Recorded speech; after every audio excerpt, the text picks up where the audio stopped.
Welcome to the Slop Farm. Enjoy the video. You start by washing and drying the damaged panel so the cream bonds to paint, not dirt. Once done, inspect the scratch. If you see color only, it's clear coat. If primer shows, stop and consult a pro. Next, mask 1/2 inch around the scratch to protect edges and shake the bottle thoroughly. Apply a small pea-size amount of cream to the applicator pad and rub with light pressure across the scratch.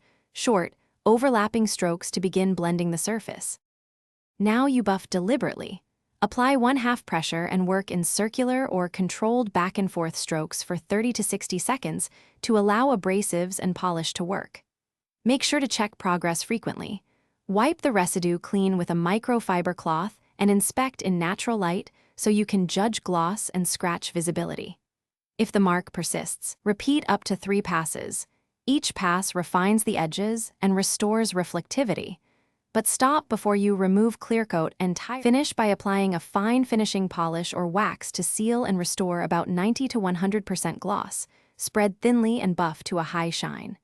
Make sure to remove masking tape and inspect edges for color match. If a faint line remains after allowed passes, the scratch likely penetrates the clear coat. Use touch-up paint for color loss or consult a body shop. Troubleshooting tip: if polishing leaves hazy spots, reduce pressure and use a softer pad to avoid micro-scratching. Thanks for watching.